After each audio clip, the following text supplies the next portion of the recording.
Bom dia, Roberto. Bom dia, meu querido. Tudo jóia? Tudo. Roberto, ontem, um irmão, um testemunho de Jeová, ele falou o seguinte: ele falou que Yahvé é o nome de Deus, e só que ele falou que Yahvé ele é aramaico. Como é isso aí? Os samaritanos que vocalizaram o nome de Deus dessa maneira. Gesênio é um dos grandes estudiosos dessa área e ele queria saber muito a pronúncia do nome de Deus. Aí ele foi procurar os samaritanos, já que os judeus não pronunciavam o nome de Deus, nem dava a sua pronúncia. E ele descobriu que os samaritanos se referiam a Jeová como sendo Yahvé. Yahvé.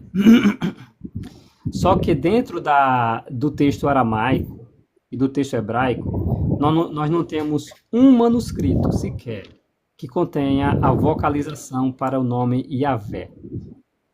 Nós não temos. Entendeu?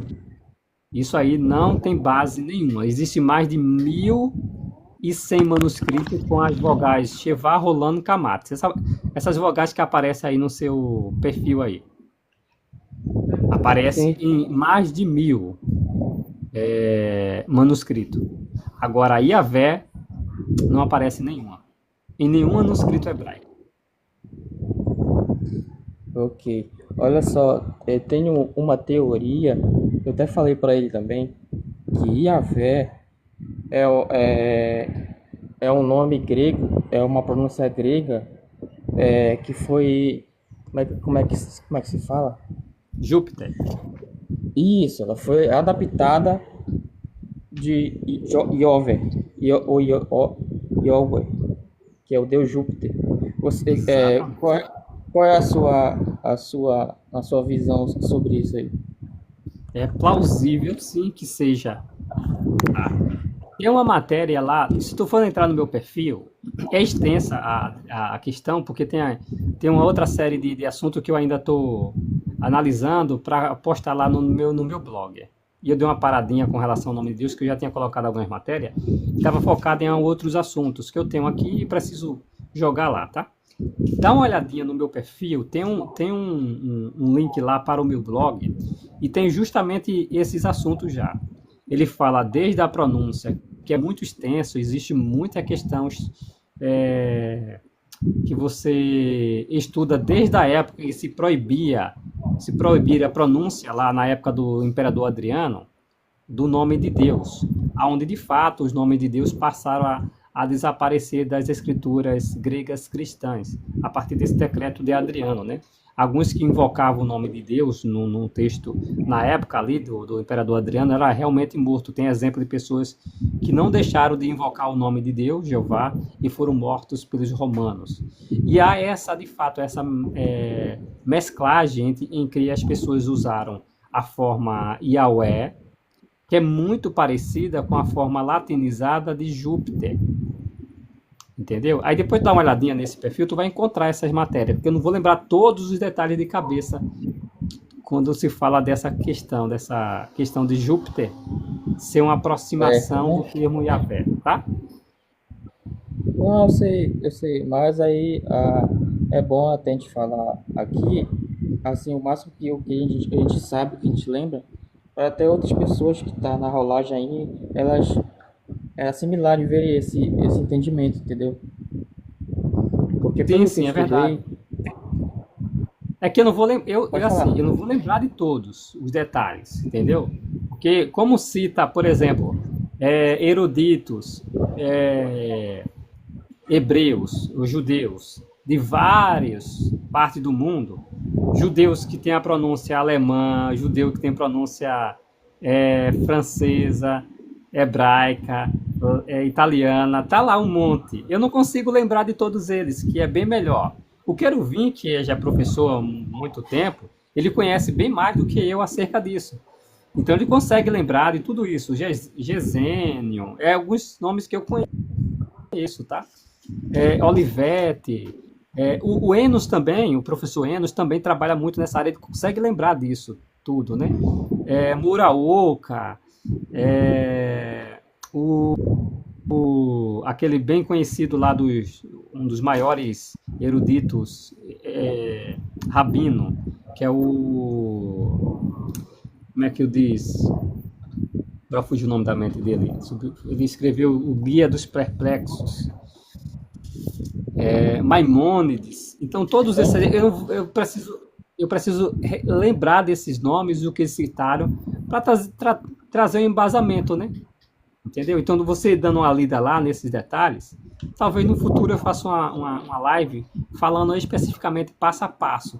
Mas vai ter que ser feito, acho que umas 20 lives, só falando especificamente desses assuntos, que é extenso, sabe?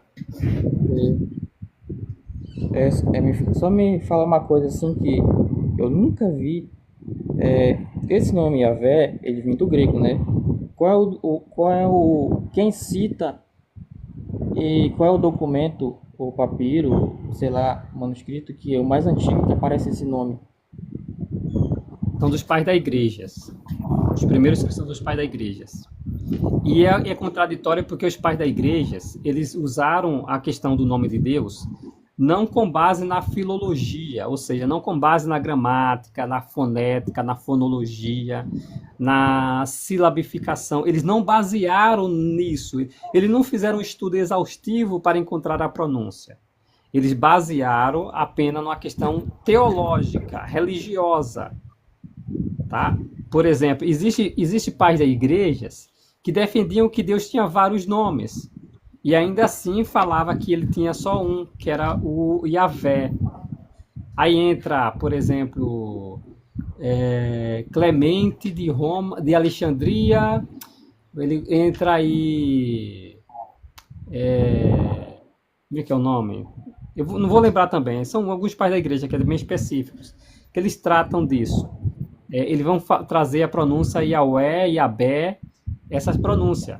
Mas aí quando você faz um estudo filológico, tanto do grego como do hebraico, do aramaico, você consegue entender que não existe base para isso. Não existe base para isso. E alguns diziam que Deus tinha nome, outros diziam que Deus não tinha nome, e outros diziam que Deus tinha vários nomes. Então, e ao afirmar que Deus tinha um nome, que era Yahvé, eles vão dizer que eram os samaritanos que o chamavam assim, eles não indicam que eram os judeus que pronunciavam Yahvé, eles dizem que é o samaritano. Então, os pais da igreja que permearam isso, e é de onde as pessoas pegam essa ideia de que o nome de Deus é Yahvé. Mas é uma questão teológica, porque a ideia de Yahvé, ela teria muita semelhança com a pronúncia latinizada do nome Jesus, tá? Latinizada. O hebraico não tem nada a ver. O hebraico, a forma Jesus, Yehoshua, ela se aproxima de Yehová. Então é diferente, entende? Então esse suporte que as pessoas têm acerca do nome de Deus, ela é baseada em teologia e não em filologia. No estudo da gramática, da fonética, da fonologia. Não, eles não têm esse embasamento nesse campo. Tá. Gessênios foi quem, vamos supor, ele fez igual como o James Cameron fez com o Titanic, que fez ficar famoso o Titanic. O Gessênios fez Yahvé, nome Yahvé, ficar famoso, pegar peso.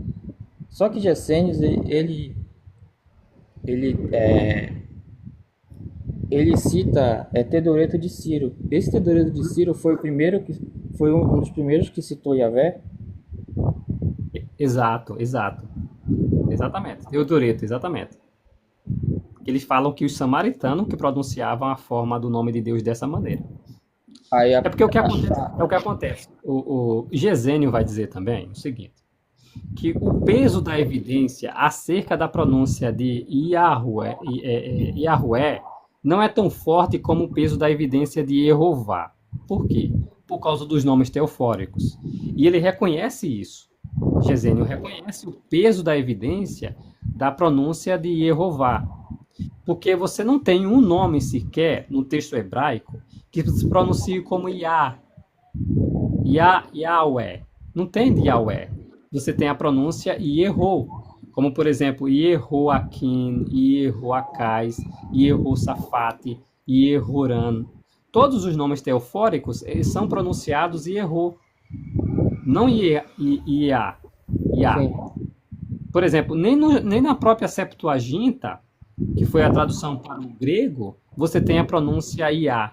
Você tem a contração da letra do eta para com o ômicron. Não, para com o ômega. Por exemplo, em vez de pronunciar Yehossafate, se pronuncia como um Iosafate. Mas é Yehossafate, porque no grego não tem a letra H. Então ele suprime ainda mais isso.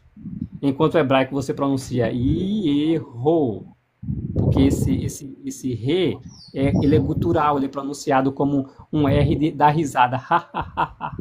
Ele é pronunciado aqui no glote mesmo. Ele não é pronunciado com a nossa língua, não. É pronunciado no glote. Não é como R retroflexo, não é como R caipira, não é como o TEP, o R vibrante, não é nada disso. Ele é pronunciado realmente na garganta, da risada. Então, por isso que a pronúncia Yehossafate aí eles vão suprimir em grego isso. Você tem, por exemplo, a forma Josafá. Num texto hebraico, a tradução é Jeosafá. Jeosafá. Você suprime o R em português, o H em português, porque ele não tem som. Mas em outros idiomas, como o inglês, como um idioma que se pronuncia o som gutural, o som na glote, aí sim é pronunciado. Então, no grego não tem o R gutural. O H não tem no grego. Aí é pronunciado lá. Você pega a sua Septuaginta, tá o iota. Logo depois do iota, você, levando em consideração a regra de silabificação, deveria aparecer logo em seguida do iota, deveria aparecer um eta, ie. Aí sim deveria aparecer logo em seguida o ômega, ie, ou. Aí ficaria mais próximo. Mas eles usaram a evidência, eles usaram a forma mais encurtada do nome. É por isso que eles vão suprimir aí, por exemplo, primeiro o eta e depois o H, porque o H não tem em grego koiné. Então, por isso que você vai ver a forma mais io, não ieo. É tanto que o nome Jesus, por exemplo, a tradução, olha como fica evidente. É tanto que no nome Jesus, em grego, a tradução não é io, deveria, mas eles colocaram ie. Você tem o iota, e você tem o eta, e você tem o ômega. Entendeu? Então, eles traduziram como Iesus. Eles tiraram o ômega, mas eles preservaram o eta. Então, com essas nuances que você encontra nos nomes que aparecem em grego koiné, fica muito evidente que o nome de Deus era pronunciado como Ieoá, por exemplo. Flávio Joséfo vai dizer que o nome de Deus tinha 4 vogais. Nós sabemos que no hebraico eles não tinham essa vogal na escrita, mas na pronúncia tinha. E eles também é pronunciado da seguinte maneira: consoante e vogal, consoante e vogal. Seja vogal aberta, seja consoante aberta, consoante fechada. Era assim, sílaba aberta, sílaba fechada. Então era assim que se pronunciava. Então o nome de Deus com as consoante e vogal, é pronunciado como está aí na sua tela. Yehová. Sem falar que a evidência ainda indica o seguinte: as matrilitiones indica fortemente que o nome de Deus era pronunciado com um forte A no final. É tanto que as matrilitiones, a regra de que o Aleph e o Re, quando ocorre na forma final, ele é pronunciado como forte A. Então não pode ser Yahweh. Não pode ser Yahweh. Tem que ser, terminar com Vá, indicando a evidência, que é Vá mesmo.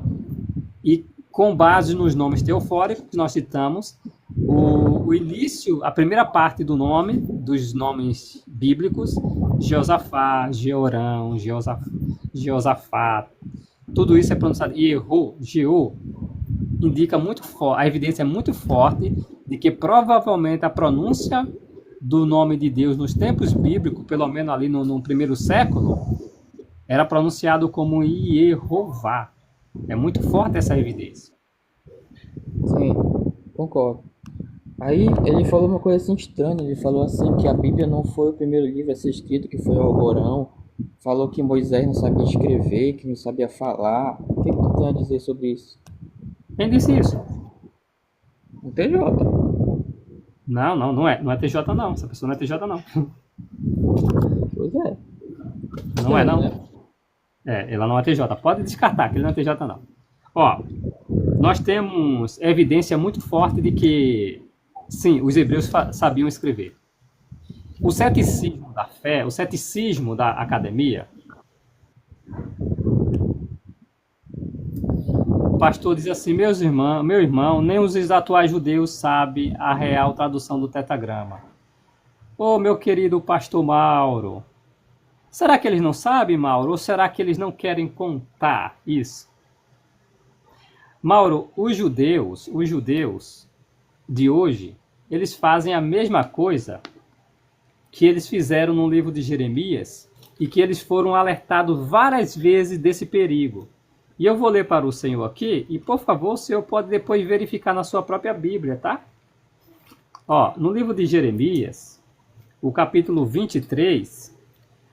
Christian! Buenas tardes, Christian. Muito obrigado, Christian. Felicidade para você, viu? Jeremias, capítulo 23, o pastor Mauro, o senhor leu o versículo 27. Os judeus atuais, eles são tão apóstatas da fé quanto os que viviam na época de Jeremias. São tão apóstatas. Você já viu um profeta se levantar no atual Israel? Viu já? Se um homem como Jeremias se levantasse hoje na nação de Israel, condenaria o que Israel fez com o nome de Deus, ou faz, né, com o nome de Deus. Condenaria também a aliança que Israel faz com os Estados Unidos e outras potências mundiais. E de acumular armas. Como, por exemplo, Salomão foi alertado para não acumular cavalos. E Israel tem bomba nuclear. Acha que Jeremias iria passar a mão na cabeça do Israel? Exato, Cristian. É porque ele acha que é, né, Cristian?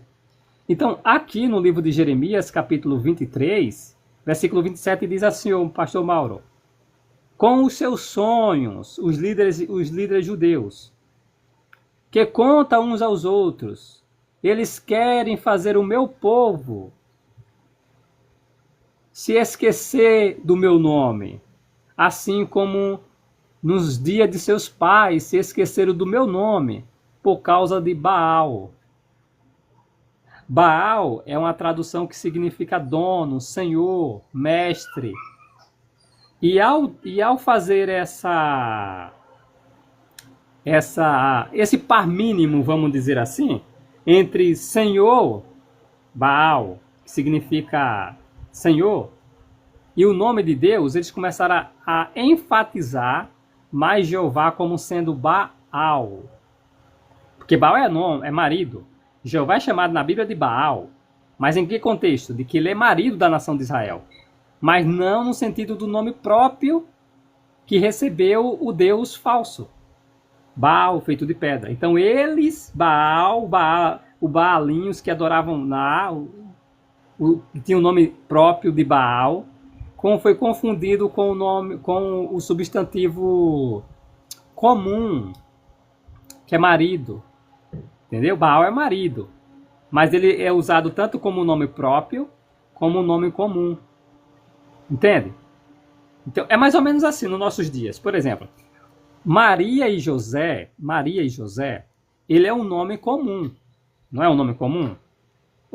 Desculpa, é um nome próprio. Ele é um substantivo próprio. Deixa eu corrigir aqui. Maria e José é um nome próprio.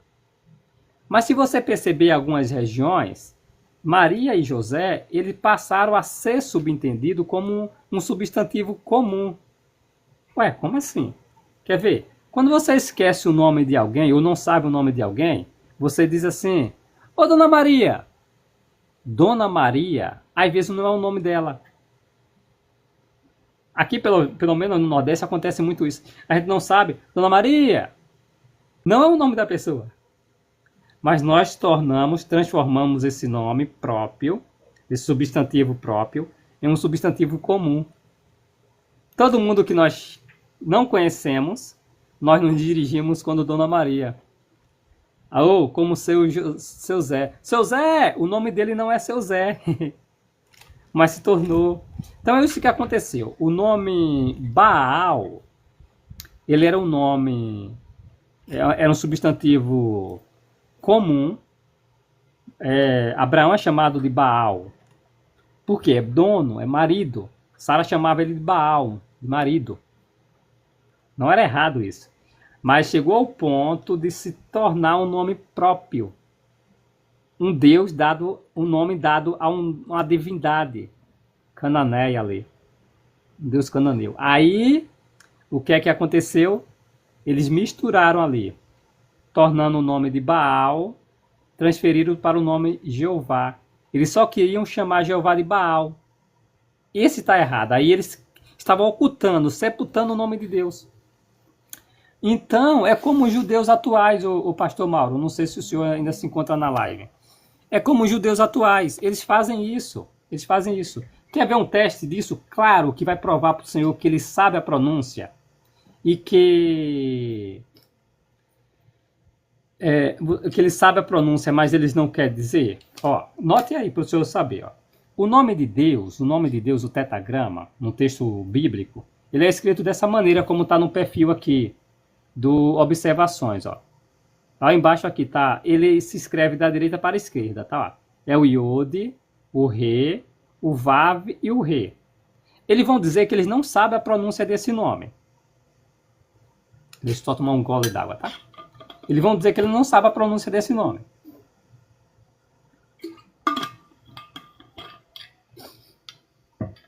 Mas olha, você sabe como é que se escreve o nome Judá em hebraico? Judá, que vai dar origem à Judéia. Sabe como é que se pronuncia? Sabe como se escreve esse nome, como se pronuncia? Se escreve assim, ó. Yod, Re, Vav, Dalet, Re. O nome Judá contém uma letra a mais que o nome de Deus. O nome de Deus, o nome Judá contém uma letra a mais que o nome de Deus, que é o Dalet. Agora pergunte para o judeu se esse nome foi esquecido. Pergunte para o judeu se esse nome é impronunciável. Faz sentido, né? Não faz sentido. Não faz. Se você tira o Dalet do nome Judá, a pronúncia que nós temos é a qual? Pergunte para eles. É capaz de eles bater em você ou cuspir em você. Ó, o nome Judá é pronunciado como Iehudá. Só um momento, Roberto. O que eu acho estranho é que a maioria das pessoas, elas acham que o nome de Deus tem outras vogais. Isso não faz o menor sentido. Eles falam que é Yahvé. A maioria fala que é Yahvé, né? A academia lá. Eles falam que tem outras vogais. Por que ia ter outras vogais se é só uma grafia? Seria a grafia que tem regras, como um idioma. Todo idioma tem regras, como inglês, português. Exato. Entendeu? Não faz sentido ser outras vogais. Tem que ser Yehová, entendeu? Existem paradigmas para a fonética, a fonologia, entendeu? Existem paradigmas para isso, onde nós criamos as regras de silabificação. Oi, gente, boa tarde para vocês que estão chegando, entendeu? Então, o nome Judá em hebraico, o seu Mauro, pastor Mauro, é pronunciado como Iehudá. Quando você tira o Dalet, você pronuncia Yehuá ou Yehová. Entendeu? Yehová. É assim que É, acontece. mas isso, mas o Vav, ele tem o som de. Quando tira o Dalat, ele passa a assumir o som de vogal mesmo, de V. Aí, como ele é marcado por um Kamax, ele passa a ter um som de Vá. Aí não pode ser o. Por isso que não é Yahweh. Não é impossível ser essa pronúncia.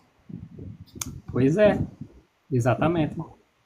Agora, claro, o Maninho, nós não somos dogmáticos como as pessoas são anti-TJ ou geofóbico. Não consegue, não suporta ver o nome Jeová. Eles são geofóbicos. Ah, não é Jeová, porque no hebraico não tem Jeová. Ninguém está dizendo que no hebraico tem Jeová. No hebraico não tem nenhuma letra que tem no português brasileiro. Não tem. O que se tem é uma transcrição fonética ou uma transcrição fonológica. A transcrição para o outro idioma é que corresponde à vocalização. Simples. Ninguém afirma que existe X em hebraico. Ninguém diz isso. Não é? Ah, o nome de Deus não pode ser Jeová, porque no hebraico não tem J. Nós não estamos pronunciando em hebraico. Estamos pronunciando em português. É tanto que essas pessoas que são geofóbicas não conseguem gravar sequer um nome de 5 personagens bíblicos. Independente da tradução do tetragrama, eu fico com o maravilhoso eu sou. Ô Mauro, meu querido Mauro, meu pastor querido Mauro. Eu acho que é PR de pastor, né? Ou é de presbítero, eu não sei. Mauro, não é eu sou Mauro. Tem um vídeo na internet, procura aí. O senhor conhece Luiz Saião? Ele é evangélico. Conhece Luiz Saião? Alguns classificam-o como sendo um dos maiores hebraístas do Brasil. Ele é batista. Ele é batista. Ele sabe muito hebraico. Esse eu sou é uma das piores traduções que fizeram da expressão hebraica R-E-X-R-E. O R-E-X-R-E. Em hebraico, eu sou. Oi, Márcia. Boa tarde. Em hebraico, a palavra eu sou seria anim, ou aninhu, que seria eu sou. Lá no texto de Êxodo 3,14, não tem aninhu. Tem R-E-X-R-E. Então, meu querido, essa é uma tradução muito longe do original. Está muito longe do original. Então não é eu sou. Eu sou é um verbo que é comum no português, que é o verbo ser ou estar. Em inglês, que é o verbo to be. Entendeu? É o verbo raiar em hebraico. É o verbo eimi em grego. O ser, que vale por 2, ser ou não ser. Lembra dessa... Qual foi o filósofo que falou isso? Foi Descartes, foi? Ser ou não ser? Eu não lembro se foi Descartes, se foi... Eu não vou lembrar muito bem disso, mas foi isso. Oi? Entendeu? Então não é cadê? Aí, Roberto. Ele não tá. Ele não tá mais. Oi, meu querido. Aí, Roberto, sobre aquele que eu falei, o Alcorão, que ele falou que era mais antigo que a Bíblia, que influenciou a pronúncia dos nomes. O Alcorão? Eu te falei que ele falou que o Alcorão é mais antigo que a Bíblia, que ele falou. Que Moisés não sabia escrever. Ó, o Alcorão, olha só. Maomé, ele é do Arrégira, que é a fuga de Maomé, de Medina. Ele é do 7º século, ele é do século... A fuga de Maomé acontece em 622 depois de Cristo. Depois de Cristo. E o livro do Alcorão não é nem mais velho que o Novo Testamento. Entendeu? O papiro mais antigo que nós temos do Novo Testamento data do 2º século, no início do 2º século, do ano 125 depois de Cristo. O Alcorão, olha só, do 2º século depois de Cristo, o Alcorão vai ser escrito bem no sétimo século. Tem a fuga de Maomé, que ali começa a contagem lá dos muçulmanos, que é a Hégira, que é a fuga de Maomé de Medina. Ah, é do sétimo século. Nós temos, procura depois aí, como é teu nome, Maninho? Meu nome? Meu Tem? nome? Sim? Eu sou o Rob. Eu Oi? sou o Rob. Eu sou o Rob. Rob? Tá, eu lembrei, agora eu lembrei pela voz, eu lembrei. Rob, olha só. Você já viu, tem aqui no meu perfil, já viu falar do rolo de Ketif? Não. Tá, então dá uma pesquisada assim. O rolo de Ketif contém aquela bênção sacerdotal do livro de Número, lembra? Pode falar aí. Lembra aquela bênção? Eu vou ler para você, vou citar para você acompanhar. Não tem problema não de não lembrar não, tá? É capítulo 6 de Número, né? Ó, 6. A partir do versículo... É o Rob, falta o Batman. Mas o Rob sou eu, rapaz. Rob sou eu. Ela tá falando, me apelidou de Rob. Ô, Rob, aqui no capítulo de Número, capítulo 6, o versículo 22 diz assim, ó. Até o 27, tá? Número 6, 22 a 27. Jeová disse então a Moisés: diga a Arão e a seus filhos, é assim que vocês devem abençoar o povo de Israel, dizendo: que Jeová o abençoe e o proteja, que Jeová faça brilhar a sua face sobre você e o favoreça, que Jeová olhe com bondade para você e lhe dê paz. E eles invocarão o meu nome sobre o povo de Israel para que eu o abençoe. Esse texto aqui Qual é esse texto? Qual é esse é o texto? texto de Números, capítulo 6, versículo 22 até o 27. Esse texto não é o texto que os rabinos usavam na cerimônia? Exatamente. Exatamente. Eles não poderiam substituir o nome de Deus por um nome substituto. Não poderia usar Adonai, não poderia usar Elion, não poderia usar... Oi, Paulo. Não poderia usar Elohim, Hashem, não poderia usar nada disso. Ele tinha que usar o nome segundo as suas letras. E no Yom Kippur, os sacerdotes invocavam o nome de Deus. Está no Talmud.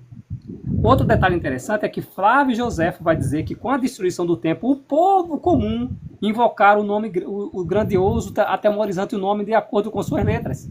Então o povo sabia, o sacerdote sabia, o povo sabia. Mas na hora do aperto, o povo pronunciou. Ué, era inefável, mas na hora do aperto tornou inefável. Não era inefável? Não era impronunciável? Então por que eles pronunciaram na hora que a espada de Roma cercou Jerusalém? Estranho isso. Estranho. Mas aí eu queria te perguntar o seguinte: os judeus eles começaram a parar de pronunciar, os judeus em geral, assim, né, começaram a parar de pronunciar o nome de Deus. Foi a partir depois que eles voltaram de Babilônia ou foi a partir do final do século I? Não, foi a partir do século I. Do século I, Não tem né? essa história de Babilônia. Com o Adriano, né? O imperador Adriano, exatamente, o imperador Adriano. Eles proíbem exatamente. Olha só, é tanto que se o nome de Deus não fosse mais usado, as cópias da Septuaginta não teria mais o nome de Deus. As primeiras cópias da Septuaginta aparece o termo dentro do texto hebraico, do texto grego aparece o texto hebraico, o nome de Deus em hebraico, Yud He Vav He. É tanto que o Eusébio de Cesareia, um dos pais da igreja, que fez a obra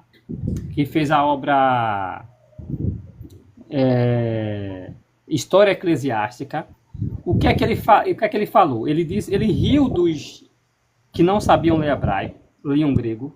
Ele riu daqueles que liam o texto grego, encontrava no meio do texto grego as letras, os caracteres hebraicos, Yud, He, Vav, He, e confundiam esses caracteres com letras gregas. E liam o nome de Deus da forma pipi. Ou seja, o nome de Deus estava no texto grego, da forma hebraica, no conteúdo hebraico. E eles liam como pipi. Por quê? Porque o Yud, He, Vav, He tem muita semelhança, o Re com o Pi em grego. Oi? Na Septuaginta hebraica, né? Não, na Do... Septuaginta grega, assim, a Septuaginta grega se lê da direita, se lê da esquerda para a direita. O hebraico se lê da esquerda para a direita. No texto grego, os tradutores da Septuaginta colocaram no meio do texto grego o nome de Deus em caracteres hebraicos. Só É. que essa pronúncia, olha, eu vou digitar aqui para você como é que é como é que eles confundiam, tá? Ó. Deixa eu colocar aqui essa aqui, ó, é o texto em grego, ó. Vou colocar aqui caixa alta. Eu entendi. Todo texto era normal, em grego, escrito em grego. Só que quando chegava no tetragrama, o nome de Deus, era em hebraico, né? Eu de Revaviei. Isso, isso. Aí eles confundiam. Olha aí embaixo o Rob. Que nome é esse? Aonde? Aqui na rolagem. Jeová. Eu de É Revaviei. não. É não. Não? Não parece?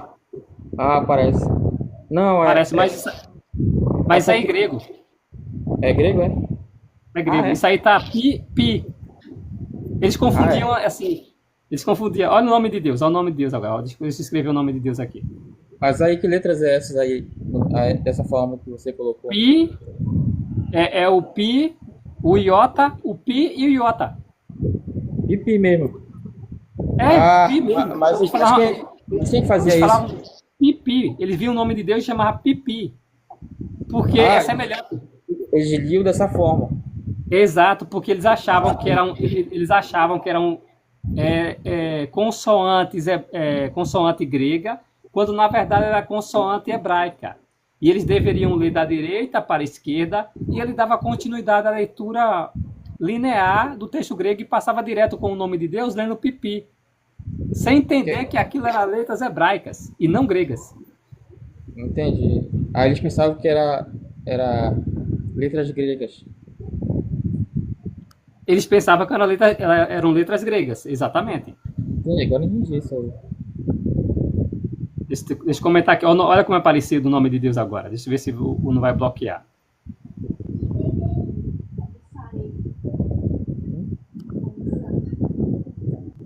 Tomé, Tomé. Aí, ó, tá vendo? Muito semelhante. Tomé, Tomé. Só acredito que eu não vejo, viu? Bom dia, boa tarde, pessoal. Ô, Roberto, Hello? eu tava vendo um, eu tava vendo um vídeo no YouTube de um rabino e ele falou que a Septuaginta que se tem hoje ela é falsa. Aí ele disse algumas coisas. Ele mostra que de fato há várias provas de que no primeiro e segundo século haviam mais de 100 versões da Septuaginta. Traduções, né? Que aí as pessoas chamavam de Septuaginta. Tanto que hoje nós temos três, né? São três que são bem usadas, né? Uhum. E nenhuma dessas era Septuaginta, eram traduções gregas, que aí as pessoas vão lá e depois de muito tempo a academia coloca lá o nome de Septuaginta. Aí ele fala que a Septuaginta mesmo foi feita de acordo com a tradição. Se eu não me engano, ele vai falar o Talmud. Não sei se Talmud é outro nome que ele cita lá. Foi feita por 70 a 72 rabinos e ela é datada do ano 256 a.C. E Nossa, essa Septuaginta, ela estava na Biblioteca de Alexandria, porém ela foi queimada. E nessa Septuaginta não tinham os profetas, não tinham aqueles outros livros, só tinham os 5 livros de Moisés. tá correto. Correto, né? Tá correto. Ah, então, pode É falar. assim, os outros livros, a parte dos outros livros aparece com a tradução livre. Existe, por exemplo, livros que a tradução ele é muito padronizada, mas existe outros que têm uma variação livre. Entendeu? Aí, assim, os outros livros vão aparecer e não se sabe quem foi que traduziu realmente. Entendeu? Aí ele falou isso, e aí ele disse que teve até uma conversa com um teólogo cristão, né, um protestante, né, da cristandade. E aí ele falou que esse rabino estava mentindo e disse que a Septuaginta verdadeira ela já tinha todos os livros, tinha até os profetas. Aí ele falou o seguinte: então, se o que eu estou falando é mentira, me mostra, antes do cristianismo, uma só versão grega, que vocês chamam de Septuaginta, em que traduz Isaías 7,14 como virgem. Antes do cristianismo. Aí o cara lá não respondeu, porque não tem. Essa questão de que foi colocada virgem na Septuaginta, que ele coloca lá, é só a partir do cristianismo, o primeiro e segundo século depois, que já vão existir mais de 100 versões. É o que ele disse. Na Porque a verdade, Septuaginta não tinha. Aí ele já comete uma informação que nem ele pode provar. Nós não temos o texto de Isaías escrito da Septuaginta. Ô, Zaque, eu vou ter que almoçar agora, minha esposa chamou, só vou tirar essa dúvida aqui, depois tu manda lá no grupo. Ó, o texto da Septuaginta, você não tem essa parte de Isaías no texto original. Que você vai ter, de fato, algumas correções. Por exemplo, você tem a obra de Teodócio, de Símaco, a Septuaginta, aí essa é uma Septuaginta bem literal, hiperliteral, que é a Septuaginta de Áquila, não é? Ele vai trazer uma... Ela é de que ano? Ela é do... Deixa eu lembrar aqui, viu? A Teodócio. Ela é antes de Cristo. Ah, então ela provavelmente só tinha os... Essa aí já era uma versão alternativa, já não era mais a que foi feita pelos rabinos lá, né? O que acontece? O Áquila, ele é discípulo de Áquiba, é um judeu. Então, e eles faziam, os judeus não deixavam de fazer traduções, não. Por quê? Porque os judeus, a maioria estava na diáspora. Estava espalhado, alguns em Babilônia. Então, para traduzir para outros idiomas, é tanto que tem o texto hebraico em aramaico. Então, não tem problema com isso. Traduzir. Então, traduzir para o grego, que era internacional, para alcançar os judeus que estavam em outras partes do mundo e que não falavam, não tinha mais a língua nativa ou hebraico, não tinha mais. Então, eles traduziram. Então, o Áquila, o discípulo de Áquiba, vai fazer uma tradução. Ele vai fazer uma tradução tão hiperliteral que é semelhante a uma interlinear hoje. Ele vai traduzir até, por exemplo, a palavra Breshit bara Elohim. Bará, as primeiras Septuaginta traduziu como o verbo fazer em grego. Ele disse, olha, isso aqui não atinge o original, porque fazer é o verbo assar, né? Mas bará não. Aí ele pegou e colocou o verbo que é correspondente a criar mesmo. Ele traduziu. Isso, que agora só que ele foi... Isso, agora ele foi tão literal, hiperliteral nessa tradução, que o marcador do objeto direto em hebraico, que é o et, né? O Aleph Tav, ele chegou a traduzir aquilo como... Ele traduziu literalmente a Septuaginta de Gênesis capítulo 1, versículo 1, Bereshit bara Elohim, et hashamai, ve et ha... Ele colocou assim, no princípio, Deus criou os céus, e criou o céu como a terra. Como a terra, né? É como com, né? Acho que com o céu, com a terra. Olha só. Mas é muito literal. Para uma pessoa que falava fluentemente grego, mas não conhecia bem a regra, ele era uma pessoa que aprendeu o idioma, mas não aprendeu a ler o grego. Para ele, ou tinha pouca leitura, vamos dizer assim, tinha pouca leitura. Para ele, essa tradução é horrível. Era difícil demais de entender. Porque ela não tinha uma fluidez. Mas era um trabalho acadêmico excepcional.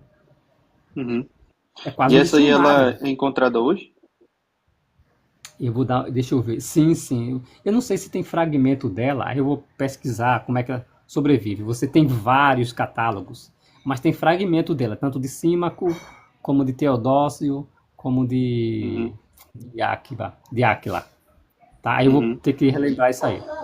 O que acontece interessante, Thomas, é o seguinte.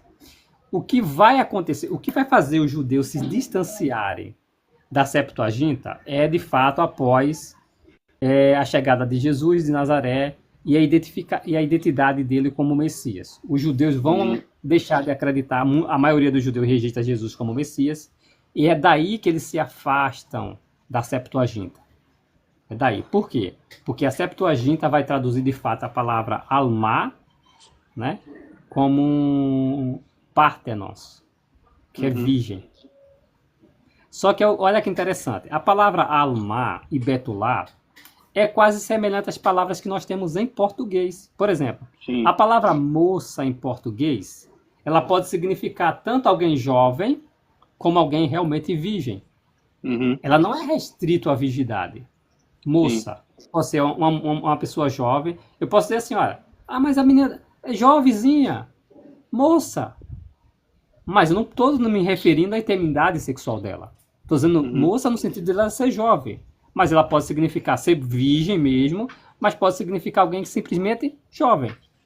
Então a palavra alma, ela realmente ela tem esses dois sentidos. Ela pode se referir a alguém que é jovem, mas que já teve relações, ou alguém que não é jovem, ou alguém que não é virgem, que já teve Uhum. relações. A palavra mais restrita para isso é a palavra betulá. Sim.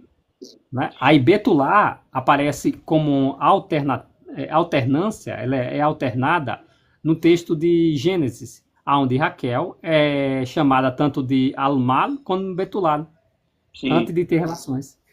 Então ela é a alternância. Agora, Uhum. o escritor de Mateus vai traduzir como restrito a Pártenos, que não está errado. Não está Sim, sim, errado, essa porque a parte palavra sim. alma, entendeu? É, Aí os judeus entendem, não, aí eles vão tratar agora a palavra de maneira restrita, mais absoluta, o termo mais hoje é absoluto. só com o significado. Só Só com o que único significado. só que Exatamente. isso aí volta contra eles. Aí o que eu tava pesquisando é o seguinte: se de fato essa informação que ele trouxe de que a verdadeira Septuaginta foi feita pelos rabinos lá, ela só foi feita dos 5 livros de Moisés, então essa outra Septuaginta que se tem hoje, né, que já é das que sobreviveram, porque na época, no primeiro e segundo século, já existia mais de 100. Uhum. Aí isso aí eu posso descartar 100% qualquer tipo de Septuaginta para tradução de texto. Então, aí entra a questão da crítica textual, né? Também, né? Também para a Porque, Septuaginta entra a questão da crítica textual. porque aí no caso eu só ficaria com os manuscritos do Mar Morto, a Torá Samaritana, o texto massorético e esqueci o outro lá. Que aí seria só esses aí. Porque essa gama de manuscrito, ela é bom, ela não é ruim. Essas pessoas que reclamam de que, mas existe, por exemplo, essa tradução aqui que tem uma tradução muito livre. Essa daqui que ela é Uhum, muito hiperliteral. Isso é bom que tenha essa gama de manuscrito. Ela não é ruim. Ela não é ruim uhum, de maneira nenhuma. Ela é ótima para isso. Porque ela é com base nela que nós conseguimos entender certos significados que sem ela nós não conseguiríamos entender. Por exemplo, sim, se nós tivéssemos essa gama de informação com os tabletes cuneiforme da Babilônia, os tabletes cuneiforme não seria, por exemplo, de certa ambiguidade. É um texto que aparentemente não tem ambiguidade, alguns acham, mas tem. E nós não temos essa gama, por exemplo. Nós não temos um tablete cuneiforme aonde se tem uma tradução livre. Não sim, tem.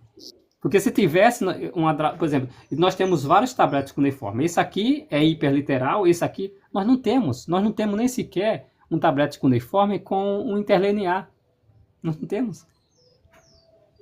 Então, sim. é essa questão, né? Essa variedade de traduções, ela é ótima. Ela é como aquela ilustração que você, na sala de aula, dá ao aluno uma cópia de um original e manda ele escrever grafia, uma tradução livre, ou como for.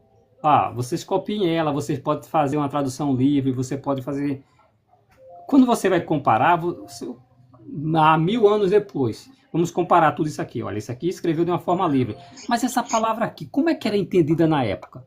Olha, eu não sei, mas eu tenho aqui várias traduções livre.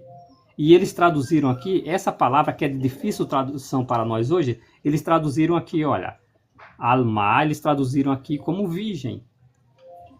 Então, alma, ela pode significar virgem aqui. Essa tradução livre nos ajuda a entender como as pessoas na época entendiam. E não como Uhum, nós entendemos hoje, para não cometer esse erro anacrônico, né? Sim. É porque eu estava pesquisando mais sobre a questão de pegar um manuscrito como base, porque eu entendo que o idioma da época, tanto dos cristãos, que eles escreveram as cartas deles, né, os evangelhos, é um fato de que foi em grego. Então, os manuscritos base para fazer uma tradução vão obrigatoriamente o tipo um, o que tem um peso maior, é o texto grego e o mais próximo daquela época. Os Sim. outros que vêm depois, traduções para outros idiomas e até mesmo textos gregos, só que muitos séculos depois são outro tipo de peso, né? Ou seja, esses aí Uhum. são usados mais só para uma pesquisa para analisar se está de fato exatamente como está naqueles manuscritos que são contemporâneos, né? Séculos 2, 3, né? Aí a questão do texto hebraico, porque para mim fica um problema do seguinte, porque o texto que a gente tem mais antigo são os manuscritos Mar Morto e a Torá Samaritana. O texto hebraico que a gente vai ter, né, mais usado hoje, é um que já é do século 10 para frente. Sim. E isso aí é um problema muito grave. Aí eu penso que, como não se tem muito acesso, não é usado, né, o manuscrito Mar Morto para nem a Torá Samaritana para fazer base de tradução, eles são colocados como um outro tipo, fica meio estranho um do século X ser o base. Mas assim, por exemplo, o análise que foi feito hoje com base no manuscrito Mar Morto mostrou que a variação é 1%. insignificante. É, é irrisório isso, Uhum. entendeu? Então, Mas, o erro é muitas vezes de questão de até de interpretação. uhum, Claro que os críticos que querem atacar a Bíblia, é claro que eles vão procurar muito mais. Ah, só porque apareceu a uhum, santo, santo duas vezes e no outro aparece santo, santo, santo três vezes. Ah, olha que erro uhum. gravíssimo. Aí é absurdo isso aí. Sim, isso aí é diferença mesmo de interpretação, né? Porque Exato. não faz mudança nenhuma. Amor, Amor escrito com dois memes. Uhum, Olha aqui. Entendeu? Então, ou o meme final colocado como meme uhum, medial. O nune final colocado como nune medial. Não adianta de nada. uhum. Aí, como eu tô assistindo muitos desse rabino aí ele é ortodoxo, né? Uhum. Aí já sabe, né? O pensamento dele sobre Jesus, né? Aí o que eu vejo lá é porque ele critica muito a questão de como é colocado na Septuaginta. De fato, eu concordo em parte com o que ele fala. Aí, por exemplo, ele cita lá a questão daquele Salmo 22, né? Isaías 7,14, Isaías 9,6, vários outros textos. Aí a questão lá do Salmo, né? Que é como um leão. Aí na Septuaginta, nas versões traduções que são chamadas Septuaginta, coloca lá perfuraram. Só que aquela palavra lá, como um leão, só aparece 6 vezes no texto hebraico.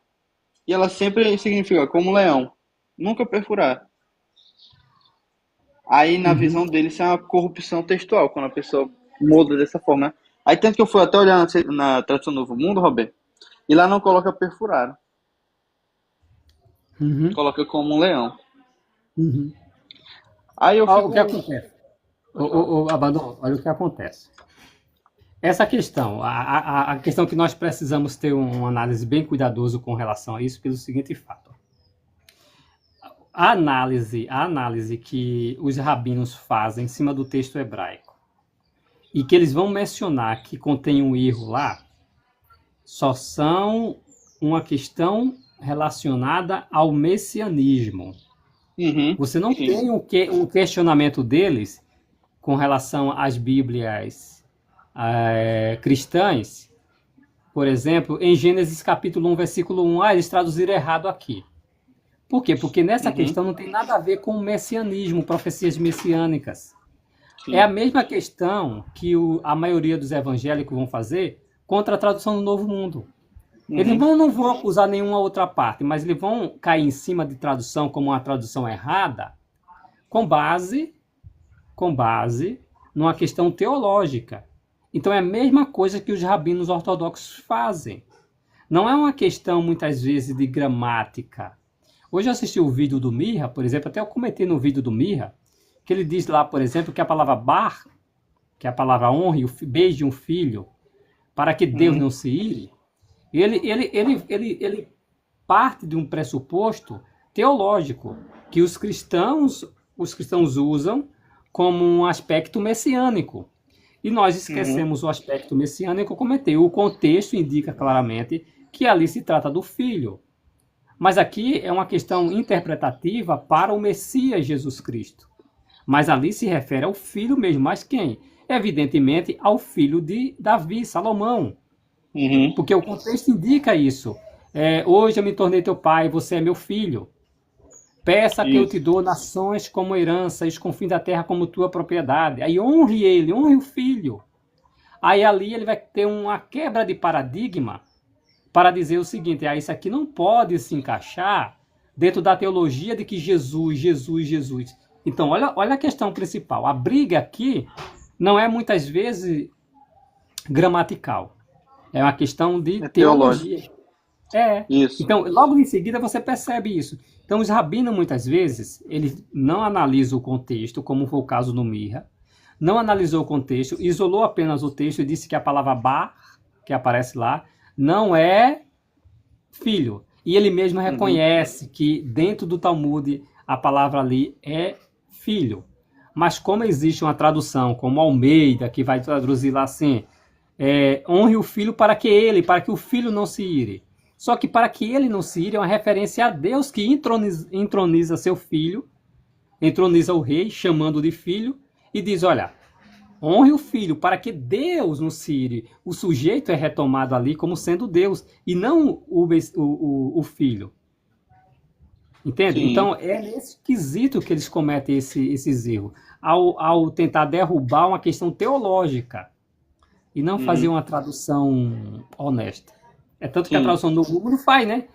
Coloca leão lá. Leão, como um leão. Me atacaram como um leão. Aí, Roberto, eu acho interessante isso aí, sabe por quê?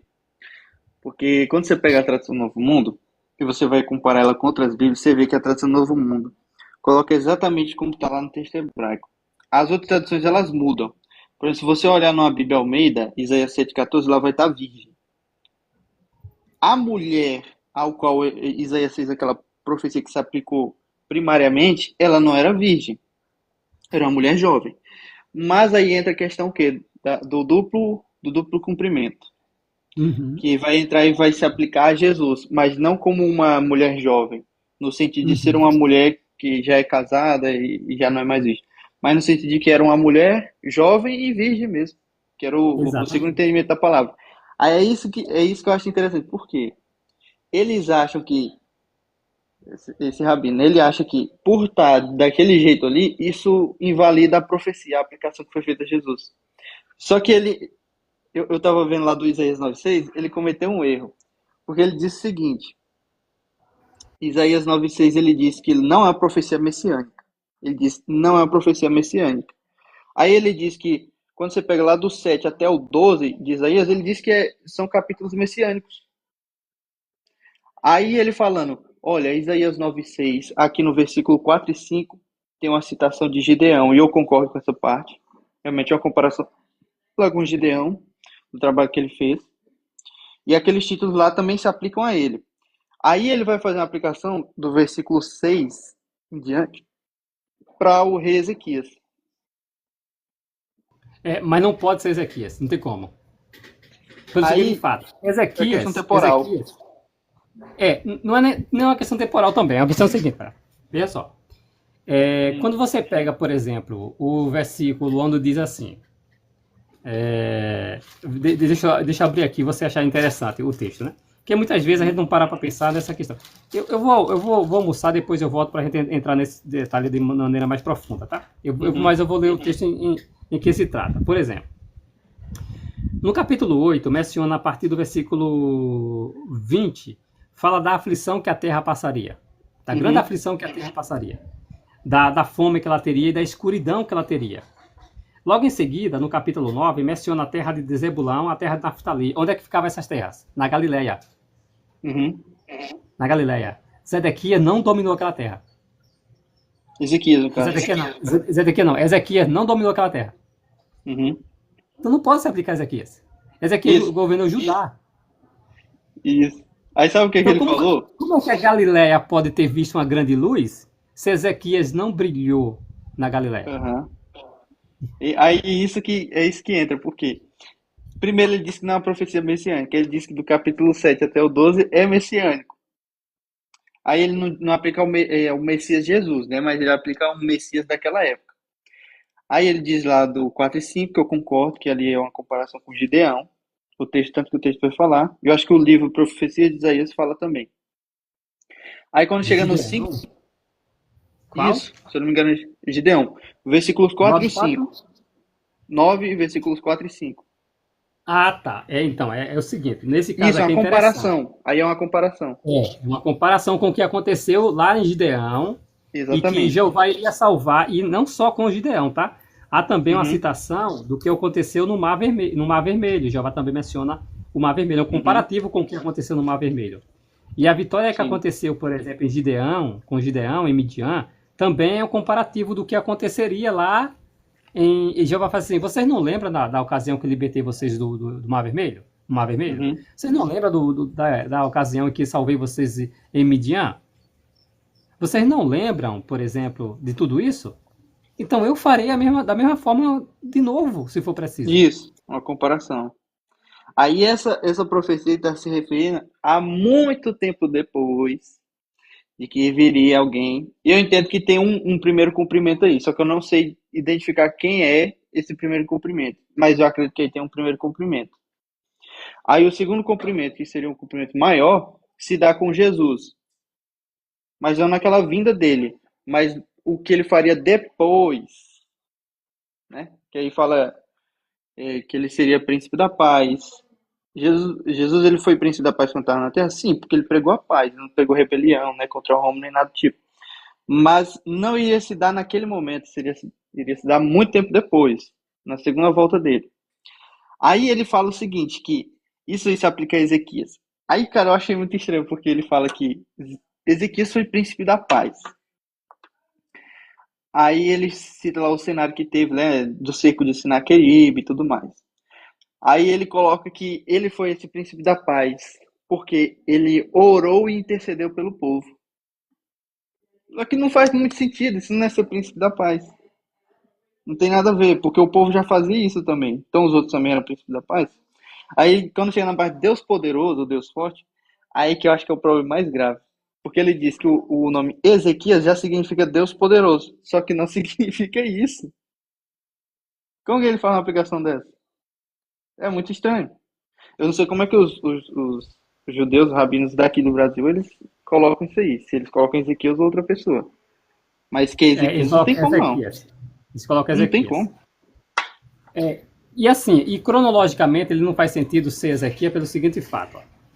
É muito difícil identificar quem é esse personagem. Pelo seguinte fato. É alguém da descendência de Davi? Sim, porque ele assume o trono Uhum. de Davi. Mas, por Sim. exemplo, o texto menciona que isso aconteceu nos dias de Acais, quando Rezim vai juntar com o rei de Peca para invadir Israel. Nessa Uhum. ocasião, Ezequias já tinha cerca de 11 anos de idade. Uhum. Então não poderia ser, um menino nos nasceu, uns filhos se nos deu. Estava falando de Ezequias? Não. Não tem como. Jeová anteriormente vai dizer que esse menino serviria como sinal. Por isso que eu falo que a questão temporal não tem como aplicar aí. Muito Não difícil. tem. Muito difícil. E outro detalhe interessante, eu acho interessante aqui, que está falando realmente de uma situação que estava ocorrendo. Por exemplo, o texto menciona o versículo 5, antes do 6, porque o menino não nasceu. Toda bota que faz a terra tremer durante a marcha e toda roupa encharcada de sangue servirão de combustível para o fogo. É quase aquela mesma que aparece em Isaías 2, né? As Uhum. espadas serão transformadas em relha de arados, em suas lanças podadeira. Nação não Sim. levantará nação, e nem aprenderam mais a guerra. Então, por que a bota dos soldados e as roupas manchadas de sangue serviriam como combustível para o fogo? porque a guerra iria cessar. Aí menciona o porquê. Porque o menino nos nasceu. Uhum. Entendeu? Esse menino seria ele capaz de acabar com a guerra. Então é claro que é um cumprimento muito maior. Pelo seguinte fato, Ezequias não chegou a brilhar na terra de Zebulão e Naftali, que era o reino já dominado pelos assírios. Isso, que já era a parte que era das 10 tribos. Exato. E ali já tinha sido dominado, tinha acontecido aquela rebelião lá, e o povo foi levado para fora, deixaram-se poucos e trouxeram muitos. Esqueci o nome, rapaz. Oh, meu Deus do céu. Povos gentios, né? Para lá. E aí foi quando surgiram lá os samaritanos, né? Aí Exato. eu gostei do raciocínio dele, mas não tem como aplicar isso aí. Muito difícil. É uma rejeição realmente para o Messias, né? É. Oi, Luísa. Ô, Luísa, eu vi suas perguntas aqui, tá? Não vou ter como responder todas agora, que eu estava conversando com o Thomas, também eu vou precisar almoçar. Ó, essas coisas que nós estamos ensinando, Luísa, não é da nossa cabeça, não somos nós que estamos dizendo. Por exemplo, se Deus tem forma, se Deus não tem forma, como é que ele tem nome? Tá, eu entendo a sua colocação, mas nós acreditamos naquilo que a Bíblia ensina. A Bíblia ensina que Deus tem nome e que ele revelou o seu nome aos humanos. A Bíblia diz que Deus conta as estrelas e chama todas elas por nome. Deus nomeia as coisas. Isso é natural. E ele escolheu dentro do alfabeto hebraico um nome com um significado especial. Seu nome deriva-se do verbo raiar, ou talvez do verbo mais antigo ainda, ravá, que significa ele causa que venha a ser. Ou seja, que ele cumpre qualquer coisa que tenha em mente. Essa é a derivação do nome o Yud Re Vav Re. Então, entenda, é Deus que revela seu nome. Esse nome Yud Re Vav Re aparece no texto hebraico, só no texto hebraico, 6.823 vezes. Não fomos nós que colocamos lá. Entendeu? Então, Deus tem nome e foi ele que revelou esse nome à humanidade. Ele mesmo pediu para que Adão nomeasse a criação animal. Adão nomeou os animais. Os anjos, por exemplo, evidentemente, todos eles têm nome. Porque 2 deles são revelados na Bíblia, Gabriel e Miguel. E tem um anjo que diz que não revelaria seu nome. Mas evidentemente ele tem nome e diz que não revelaria.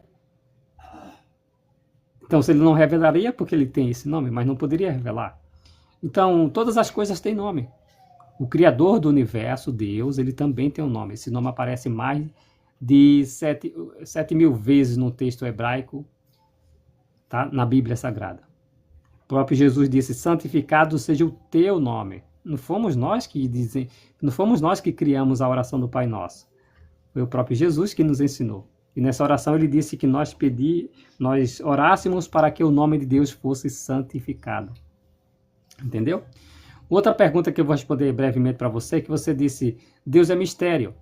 Não, Deus não é mistério. Jesus deixou claro que é possível conhecê-lo.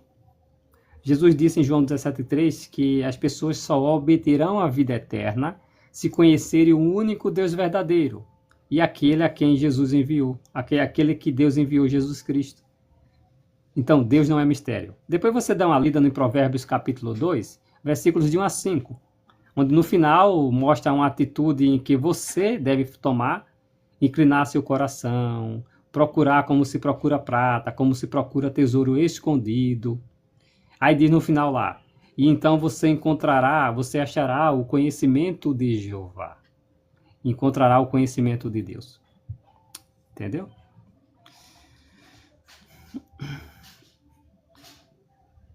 A Bíblia vive da falta de conhecimento. Só acredita em Bíblia que não tem saber. Tá certo? Ou você está dizendo? Quem sabe das coisas são os macacos, que evoluiu de acordo com Darwin. Só eles sabem. Acho que eu vou dar uma Bíblia para eles, para ver se eles conseguem ler.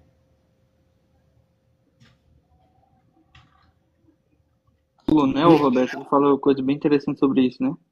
que a gente pode observar as qualidades de Deus por meio das coisas existentes, né? As coisas criadas. Não, que são inteligentes não somos nós, não, ou que tem a Bíblia para ler, não. Que são inteligentes, de acordo com ele, é os chimpanzés. Isso é inteligente demais de dizer. Se eu der um prego para uma criança e um martelo, ela vai saber o que fazer. Um chimpanzé não vai saber fazer. E o cara ainda quer dizer para mim que um chimpanzé é nosso parente. Ah, pelo amor de Deus, cara, vai encher o saco das O, pessoas. o livro de Jó, que é o livro mais antigo da Escritura, né? Em questão de datação, ele fala do ciclo da água. Quem foi que informou aquele escritor há mais de 2.800 anos sobre o ciclo da água? Como que ele descobriu aquilo? Se a Bíblia é para quem tem falta de conhecimento? Pois é. Estranho, né? Será que é mágico? Ah, entendi sim, Luísa. Parabéns, isso mesmo. Você está de parabéns. Só existe um Deus verdadeiro, exato. O único Deus supremo, tá? Acreditamos em você. O cara acredita na evolução, não acredita em Deus. Cara, se eu não acredito em Papai Noel, eu não preciso estar procurando saber como é que o Papai Noel voa naquele trenó, hein? Como é que ele entra na chaminé com aquele barrigão todo? E como é que ele consegue subir a escada se ele é velho? Cara, se eu não acredito em Papai Noel, eu não preciso estar indagando essas coisas. E eu não vou tentar eu vou tentar fazer as pessoas deixarem de acreditar em Papai Noel. Quem quiser acreditar, acredita. Eu vou viver a minha vida. Entendeu? Pelo amor de Deus. Cara, Deus não existe, porque isso e isso, e quer convencer os outros de que ele não existe. Cara, se ele não existe, leva a tua vida. Você está com medo, então? Quer convencer os outros de que Deus não existe? Por quê? Qual o motivo, a razão, a circunstância para isso? Ah, pelo amor de Deus. Mas como se fala o nome de Deus em português? Boa pergunta, Letícia. O nome de Deus em português, Letícia, se pronuncia como Jeová. Como é que nós sabemos disso? Porque no hebraico, o nome de Deus que se escreve Yud, He, Vav, He, com as vogais Sheva, Rolando, Kamatz, isso são o alfabeto hebraico, tá? O Yud, He, Vav, He são as letras hebraicas e Sheva, Rolando, Kamatz são as vogais hebraicas. E ele é pronunciado como Yehová, em hebraico. Em português, a tradução fica Jeová. Por quê? Porque você tem o Y, que se transforma em J, porque no português não tínhamos o Y é importado. Aí, o que chega mais próximo da correspondência do Yod é o J em português. Aí você tem os dois Hs que não tem sons em português. Também ele é cortado. Então, você tem a pronúncia Jeová sem os dois Hs. Já em inglês, você tem a forma Jehovah, que é bem semelhante à pronúncia hebraica mesmo. Só mudando ali o Y para o J. E esse J é pronunciado como um I mais alongado. Então, é Yehová em hebraico, Jehovah em inglês. É claro que vai diferenciar esse fonema, essa alofonia, seja qual for o dialeto que a pessoa fala. O inglês, por exemplo, americano é diferente do inglês britânico, que por sua vez tem um pouco de diferença do inglês australiano. Então vai ter essa variação. Mas é mais ou menos isso aí, Jehová. Em português, Jeová. Já no espanhol é Jeová. Mais ou menos isso. Eu não consigo pronunciar e não falo esses idiomas, tá? Entendeu, gente? Obrigado. Vou almoçar. Tchau, Thomas. Obrigado, tá? Valeu, Roberto, pela aula aí. Até mais. Depois eu te pago lá os 200. Valeu pela conversa. Gente, acesse aí o jw.org que você vai ter acesso a diversas outras informações. Tchau. Fui.